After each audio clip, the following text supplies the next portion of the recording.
Yeah, hello dear friends, it's good that you've joined me again here for another edition of the Encourager. We're still in England, and today I'm in a very, very old church building. This church was built in the 12th century, and we're actually in Lincolnshire. Unfortunately, the church is not being used anymore for worship because the population is so sparse that the church decided to centralize the services and so that more people are coming together in a central place. But I am very inspired to just think that for hundreds of years people have been meeting in this building to worship God.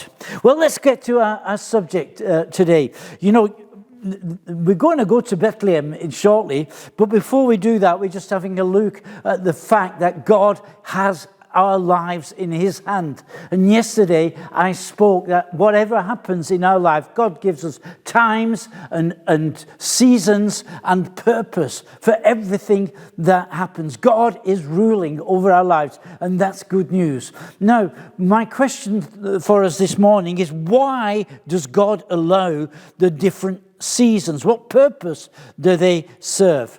And purpose number one is that it helps me to pray.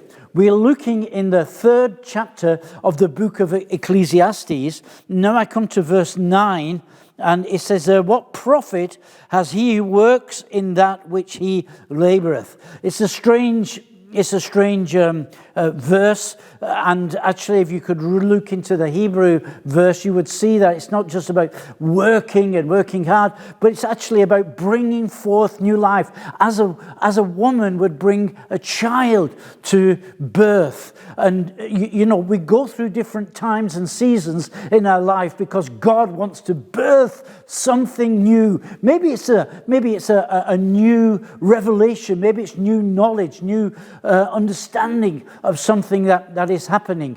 And we do that very often by revelation, of course, but also by experience, by experiencing some things. And then we suddenly realize, for instance, that God is absolutely trustworthy because of the difficulty. Maybe not, it's not always difficulties, but for instance, because of the difficulty that we have been through. My second point is that in verse 11 of this 3rd chapter of Ecclesiastes, it says that he has made everything beautiful in his time. And, you know, we go into these processes in the different seasons and different times in our life because God wants to make something beautiful. And he is making something beautiful out of us because, you know, Jesus lives in us, and he wants to be formed in us, and he wants to grow in us, so that the more and more people see us, and they actually see Jesus. So that is also very exciting. He is our destiny, and in this word destiny, we also have the word destination. That's where we are going to. That's what we are heading for, being like Jesus. And in the meanwhile, as we march through the different times and seasons in our life that God has ordained for us, Christ is being formed within us. So the next point, number 3, is to enlarge our heart with compassion for the lost and for the hurting. The lost are the people who don't have a relationship with Jesus. And I'm still in verse 11, but this time in the second part of that verse. And it says there that he also has set eternity in our hearts. And do you know something? Man has a piece of eternity in his hearts. Eternity is our destination. And it's good to know that God has determined for us that we will have our destination. We will live in eternity together with him if we are in relationship with him.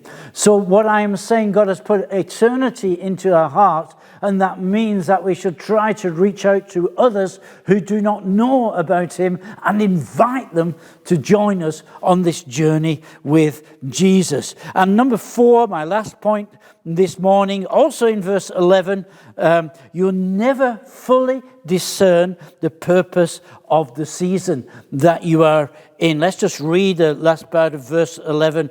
it says, yet so that man cannot find out the work that God has done from the beginning even to the end. Sometimes we don't know what is happening when we are in a certain season, when we're going through certain experiences. We don't know what is happening. And this year was especially difficult for me and for my family. Just one point is that at the beginning of February, I had an accident. I passed out when I was driving along the Autobahn at 120 kilometers an hour. That's more than 70 miles an hour, 75 miles an hour. And I passed out and I flew off the Autobahn just in a position where nothing could happen. There was no fence. There was nothing. I went onto the hard shoulder and then onto the grass verge and ended up in a farmer's field. Nothing happened, but we had a lot of difficulties after with the car. The car was a wreck, but nothing happened to me. But we had a lot of difficulties and so on. And in the end, God brought it all together. We managed to even get a new car